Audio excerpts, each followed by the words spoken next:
free anywhere we are on Fridays. It's free for anyone to attend.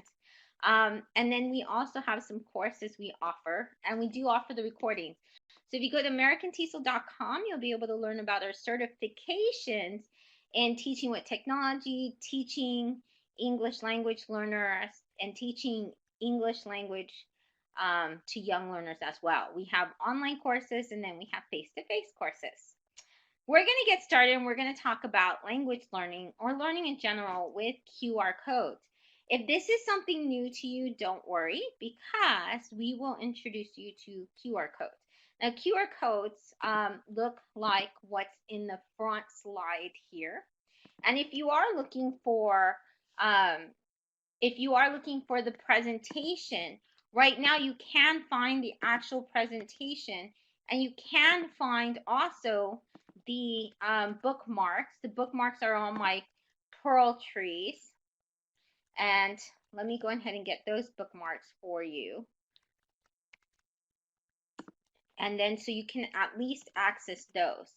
So those two are in the chat box, so you can download and access those. So that's, you may have seen QR codes on billboards. A lot of restaurants will have them at the front door.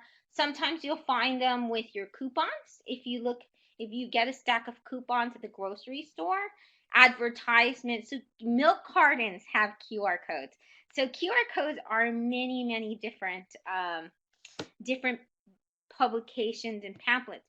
They're not so widely used, so if you are not familiar with QR codes, that's okay, because there's a lot of people who are not that familiar with QR codes. Now, with a QR code, you want to be able to have your phone, and I'm going to go ahead and grab mine so you can kind of see, because you will need a scanner. So this is part of mobile learning.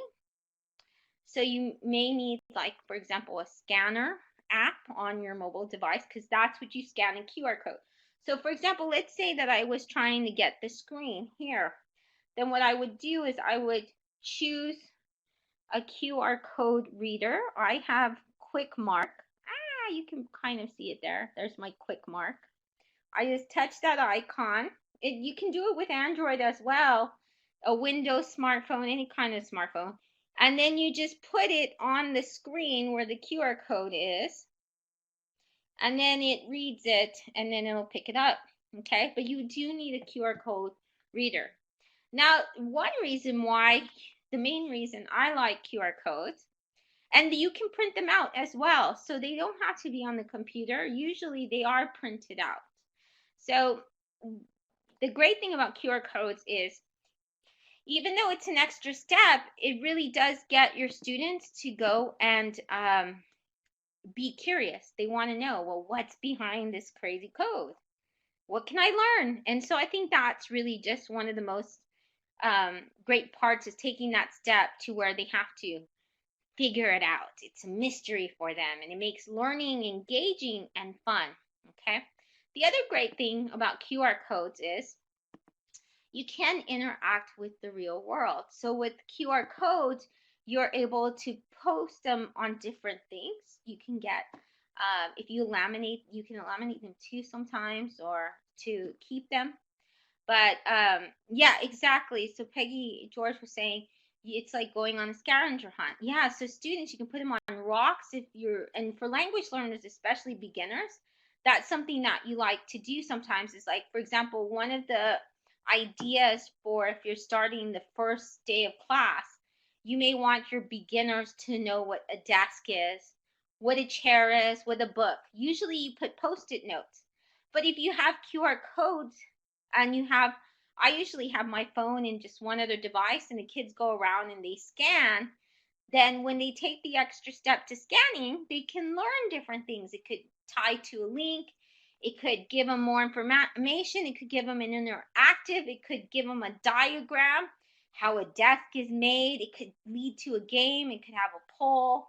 It could lead to a pronunciation where they can listen and they can hear desk, desk, or, so it can definitely take them to that extra step of discovering more. And they're still interacting because, for example, the QR code's on the desk. So they can learn vocabulary that way. It's a great way to explore some more. So if you attach your QR code to more than text, so you can have text, you can have video, you can have audio, you can have a URL, you can attach to a game, you can attach to a poll, you can attach to different multimedia. Then your students are able to discover more. Then it's not just, oh, she put a, she has a post-it note and that's it. It can take them other places on the web. It gets them moving around the desk, and I think any kind of physical activity during a class is really nice. It's really just a way to get their energy and their juices moving. And then it also sparks curiosity. It gives them that step of going through and saying, I've got to figure out with this QR code, what's behind it. So QR codes can be made interestingly. This one I got from Flickr, and I thought it was really cool. This one's on a candy. So you actually can eat this candy. But before you eat the candy, you may want to scan the QR code. And if you do, then it's going to lead you to this website. I have no idea why it wouldn't go to a candy website, but this just happens to be where this website takes you. So a QR code, the name is a quick response barcode. And the reason why it's called that is because as soon as you scan it, it'll take you straight to the information. You do need a QR code scanner. Peggy in the chat said Enigma. I recommend QuickMark, but teachers like Enigma a lot. Enigma is only a scanner. You can create QR codes online through the web, and that's not a problem, but QuickMark allows you to create them on the device. So I can show you. I wonder if I added the slide here. No, I didn't. Okay, so let me show you what QuickMark does, because this is the one that I like. Both of them are free. Both of them you can use in Android, Windows. You can use it in for iOS devices. So they work on multiple devices.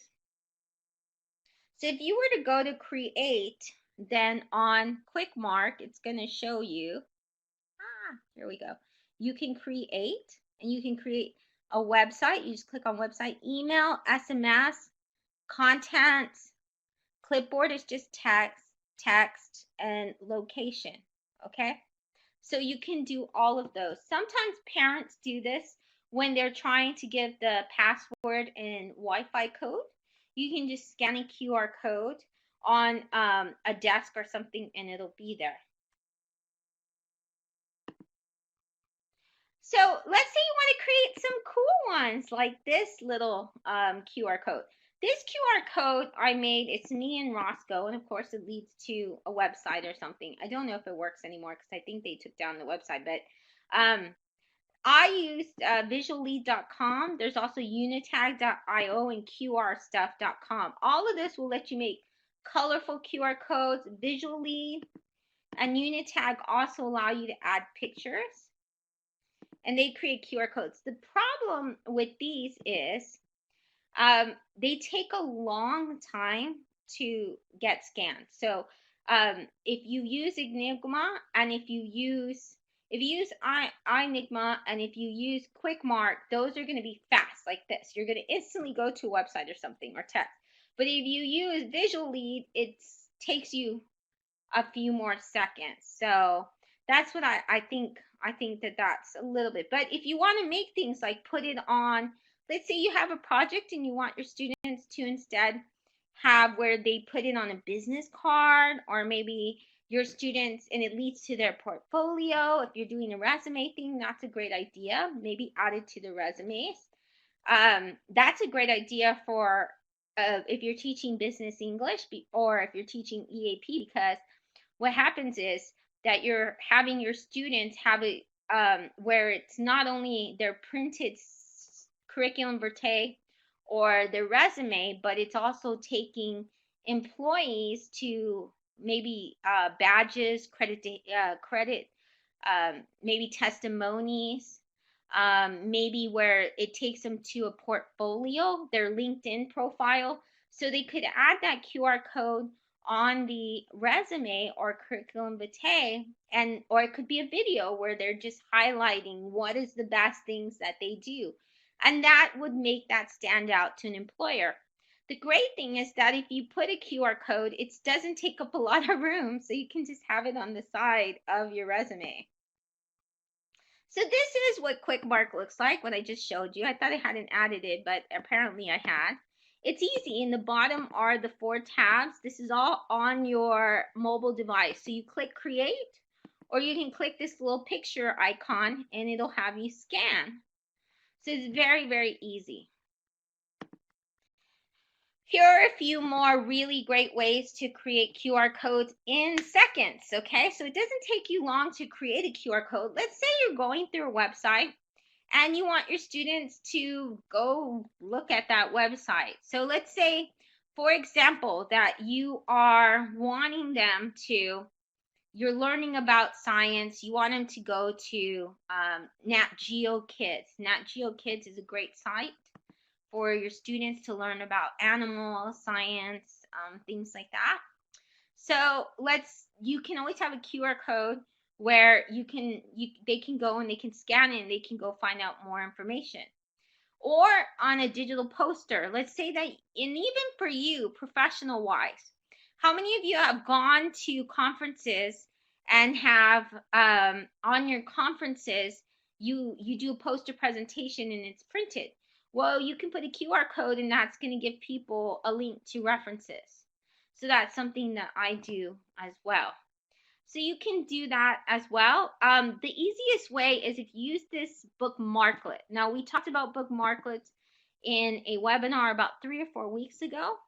And so all you do is you go here and you click on this red thing, you drag it all the way to your bar, your browser bar. This would actually be on the top of a web page, okay?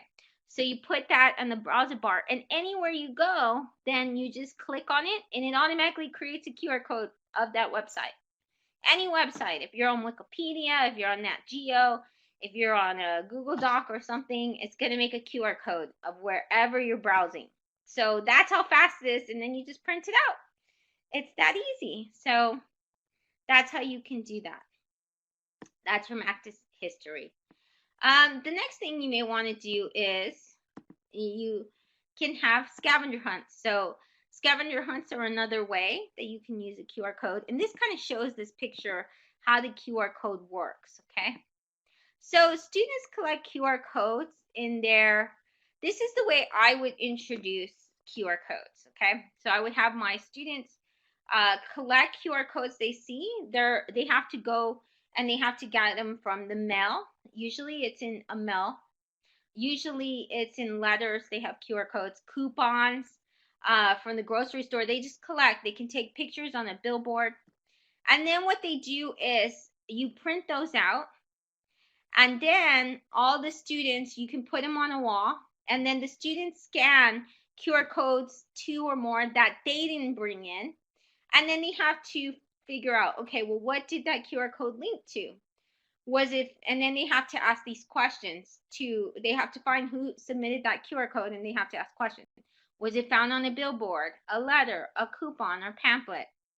And then the last question is, how would you make this QR code more engaging? So for example, if somebody bought in the lollipop, what are ways that you would have made that QR code?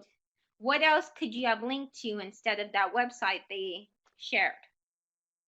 Maybe I saw a video on YouTube the other day that was how to make candy. Maybe that would be something that maybe I would connect to a poll.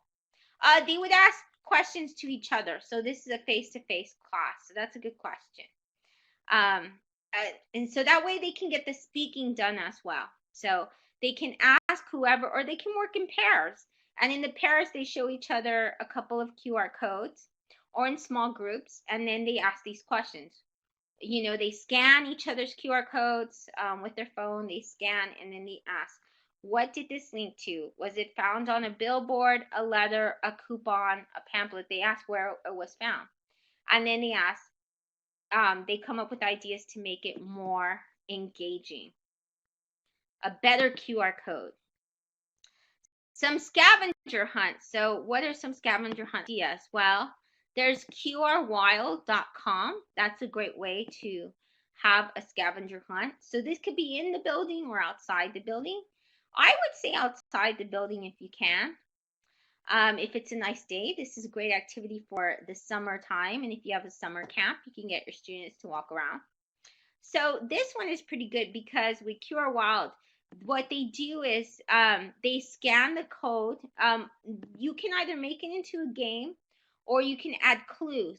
So they give you an example. One of the examples is a riddle QR code. So they actually have riddles. If you scan this QR code right now, then you will have a riddle game, and then you have to solve that all the time to figure out the next one. So it's really great for language learners because it's chunking the information. It just gives them a small piece of text, but they also have to think critically and they have to solve these. ClassTools.net has a QR treasure hunt generator. It's the same as a QR code scavenger hunt. So what it does is you submit a list of questions or clues and the answers. Okay, so you can even do this for a test. You can put the questions and the answers, and then you create the QR. It creates a QR code for each question automatically for you. You don't have to worry about it. It already does it for you. So see, it goes fast and quick. It's not that difficult to make QR codes and do a quick lesson on it. Then you can put the, it tells you, okay, display it. Put the QR codes around your school. And then students find and answer the questions. Now, the person who creates all of these at ClassTools.net is Russell Tarr. He's a great person to follow, and he makes lots of great things for teachers. I'm not sure if that is his Twitter handle, but I think at ClassTools is the other Twitter handle. But go to ClassTools.net. You'll find all the great QR codes, really easy, quick ways to help you with your QR code activities. So what can you do with the QR code? Well, there's quite a few things you can do with it. One, I'm going to show you a few ideas I've used that worked really well. One of the ways is you can have students contribute to a discussion. You can add a QR code to some of your favorite platforms. Now, they don't automatically generate QR codes, but you can always attach because it's attached to a URL or something like that. So you could get it for students to contribute to a voice thread. That's something that's pretty easy. They can doodle, they can add a video, they can add their audio if you leave it open. So if you scan this QR code, you'll be sent to a voice thread. So you can contribute to discussion. My favorite way to use it that automatically generates a QR code for you is Padlet. Padlet, if you look at the features, then you're going to see where it'll automatically generate a QR code for your Padlet. So your students can actually add a discussion. They can add different types of sticky notes with links. They can add videos. They can add audios. They can add a PDF. You can add that for your students. Your students don't have to register or anything. They just scan the QR code. It automatically pops up, and all they do is tappy, and they add whatever it is the prompt was. You could do this for any topic. It's really simple and it's easy. So let's say that you're presenting a QR code and you think, well, do I have to print out every QR code for a student? You know what I do on mine? I have an LCD projector. So I just project that one QR code. It's not very big. Don't blow it up in an entire slide because your students won't be able to capture it. They have to capture it with their phone. So what they do is I just put it like halfway on the slide, like in the middle, a little one, and then they can scan it just on the slide, and it automatically will go to that. So you don't have to necessarily print them out, but you do need to have it on a projector or something, okay? You can also do it with Linoit, but Linoit doesn't, this is what Linoit looks like. It's the same almost as Padlet or sticky notes. They can add video and everything, but Padlet automatically generates a QR code for you. Linoit doesn't. You would have to make one. You could do it with the QR code Bookmarklet. Your students can make a collaborative story. You can use Google Docs or Slides, have a template. Your students just scan the QR code, like you can scan it right now. And then you can add to our Google Doc story. So here the students are, let's see if I can make that a little bit bigger. Let's see to where you can see it. See, I put instructions. Welcome to our group collaborative story. Please add a line or two to the story. Add your sentences in a different color. And there you go. Once there, I started it. Once there was this pug named Roscoe who was adorable.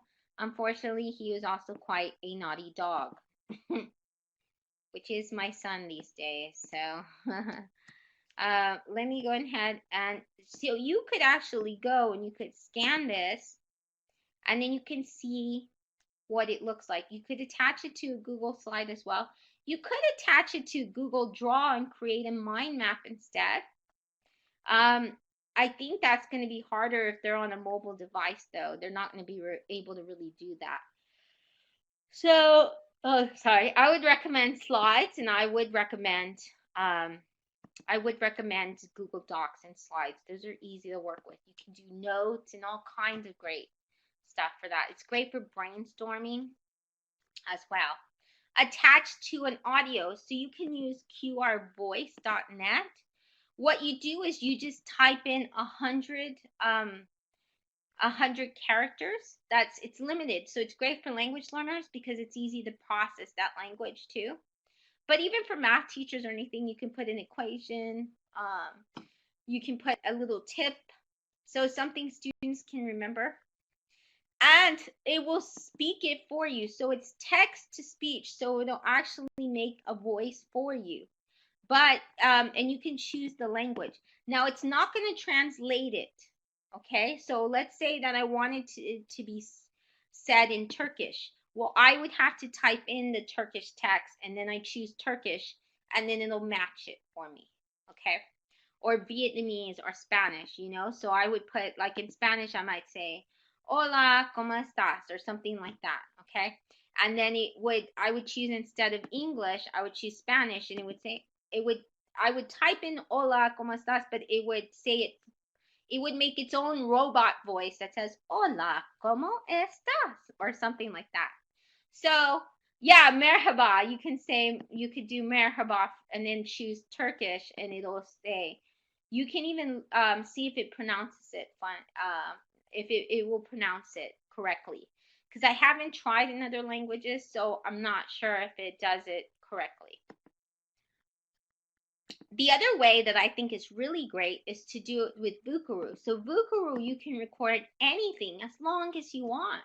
You can make a whole podcast. You can give a list of vocabulary words that are going to be in the next vocabulary quiz.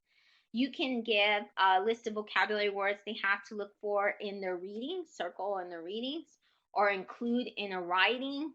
Or maybe you can give them a set of dates, and then they have to go and they have to research what events happened in the book or that unit. You can do so much with it. So if you want them to record, you record the audio. It's so easy. You don't even have to register.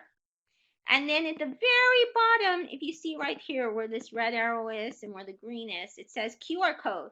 So you just click on that, and guess what? It generates the QR code automatically for you. So your students will listen to whatever it is. They can do pronunciation.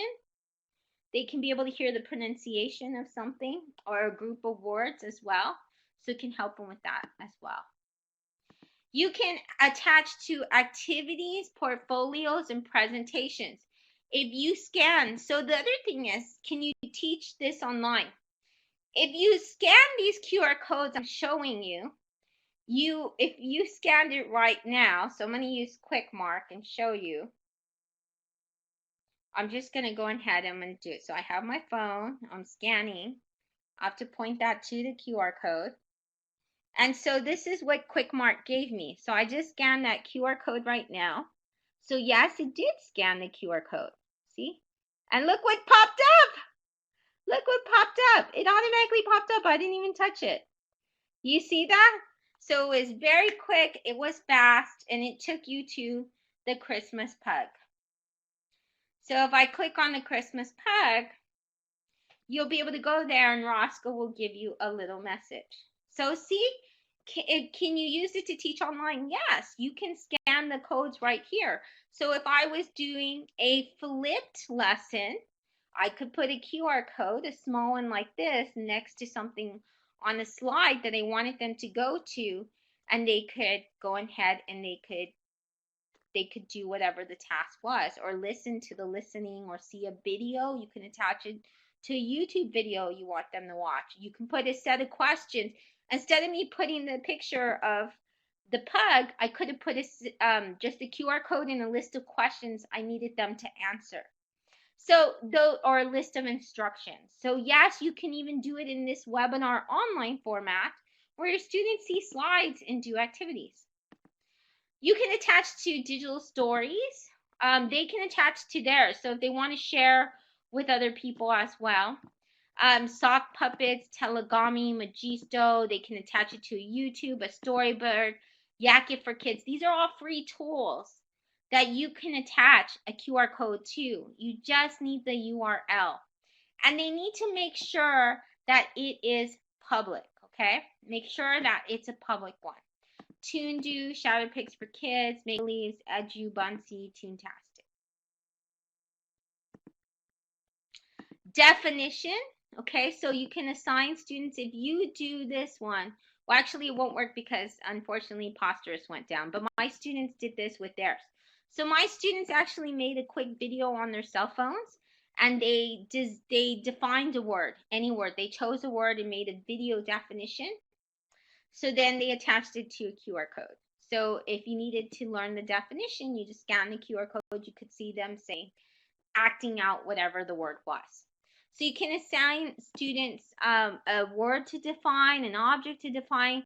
Maybe it's the periodic table of elements. You teach CLIL, Content Language Integrated Learning. You give each 2 or 3 or 4 of the elements, and they are responsible for making a video or making a presentation or something attached to that element. They scan it, and guess what? It goes there, okay? They could do it attached to math. Let's say it's a problem you have to have solved. Okay, so each one of them, you can break down the math problems as well. They can solve it, and then they can show it visually how they would solve our real world example. So you can break up different things. Maybe it's important date. Each person reenacts what happened, that event on a date. So you can define things. You can, for their classmates, they each have to look at each other's QR codes to see what their classmates created for it. This is what the periodic table of elements looks like. This is actually a very famous drawing on, a famous image on Flickr. And so you can scan each of these and find a video that shows you what that element is. So you can see an example of how QR codes can be used in the way of definition, of defining something or providing examples. And then your students can go and they can make the QR codes. You can create an answer polls. The one that automatically does it for you is polls2go.com. It'll automatically, after you create your poll, it'll automatically generate a QR code for it. So what you can do here is you can go and you can answer my poll, which is, what was your favorite QR activity so far? You can scan this right now, go to the poll, answer on your cell phone, test it out. The name or a pseudonym, you can give your name or a pseudonym. Like, in other words, if you want to put, instead of Christina, you may want to put Miss S or something. See? So you could do that. And then you can put your email or your Twitter if you wanted to. These two are optional. You don't even have to put who you are. And then you can submit. And that gives you an idea of how you can do this with your students. So for example, the end of the year, they can scan and they can answer questions about what was their favorite activity. You can use it as an exit ticket. Each day you can say, well, what's your favorite activity of the day? Or what did you learn? What were your 2 takeaways today? They scan it. They put down their 2 takeaways, the 2 top things, 2 key things you learned today. How does it apply to real life? So that's, they don't have to register or anything. They just take the poll. That's it. In that case, you may want to make a student ID or something to where, yes, you make it where it's not optional that they put their name or whatever their student ID is, because you want to make sure that you count that in, and it'll go in like a spreadsheet, so it's easy to give them a grade for that, a pass or fail. Yeah, they answered the 2 things. No, they didn't. Okay. And that's a great way to assess who understood what happened and who didn't understand, who understood. Oh, you could even say, okay, what were 2 takeaways? And the next question could be, what did you struggle with, or what do you still need to learn?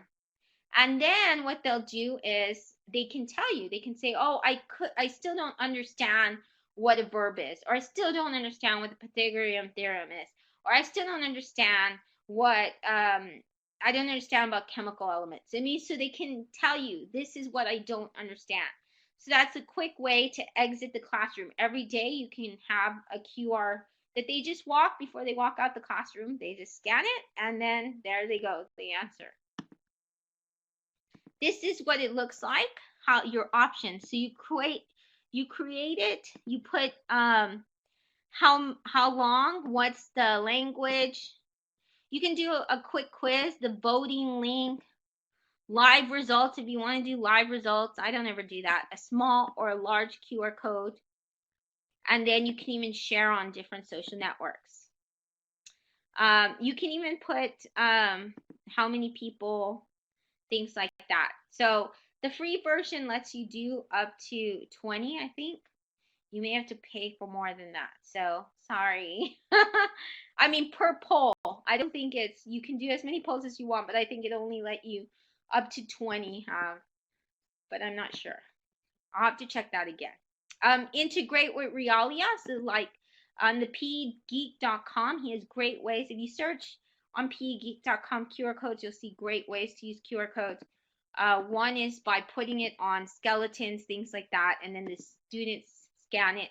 You can assign students part to create a QR code, a part of an object, and then they create the QR code, and then they scan each other's QR codes. Mingo activities. This is in my book, Learning to Go. You can create a set of questions in red, a set of answers in black. The students each get a red or black. They only get one, red or black, and they have to find the person who has their answer. If they have a question, they have to find the answer. They use context clues. They have to talk to each other. Say, okay, this is my question. And then somebody else might say, this is my answer. Does that make sense? So it's a great way for them to get to learn that.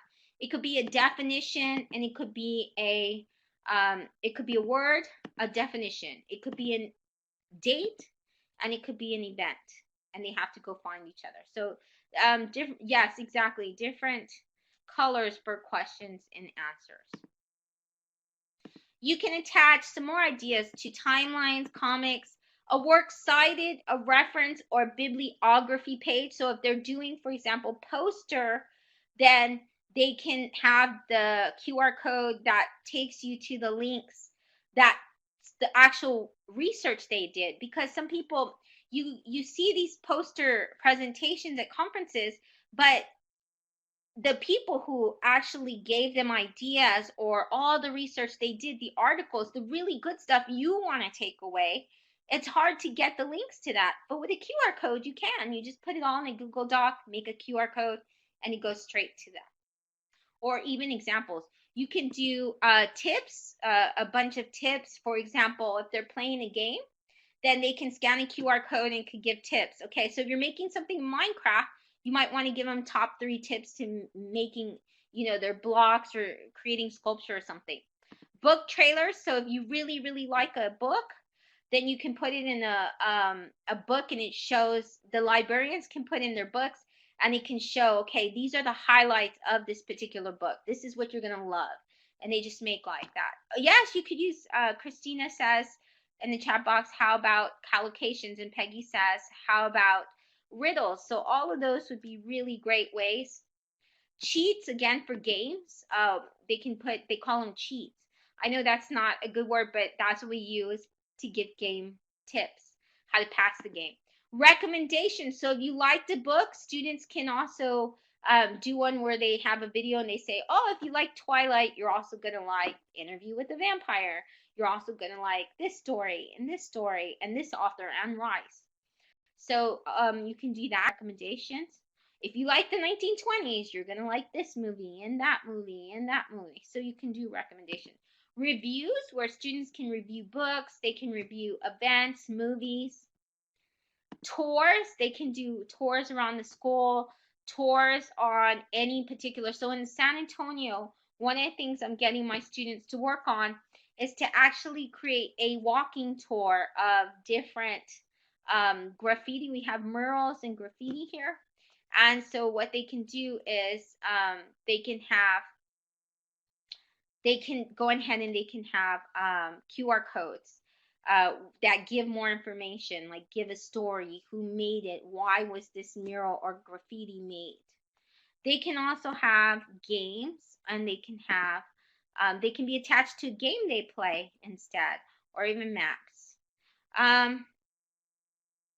Yes, of course. So Harim asks, he's having a book for kids in 4 to 7, if they can use QR codes in this book. Yes, it could be attached to comics or games, or even funny little cartoon pictures, or even examples of ways that, maybe little videos and stuff. Like, for example, if you have a finger play, let's say they're singing a song, they're doing, where is Thumpkin, where is Thumpkin?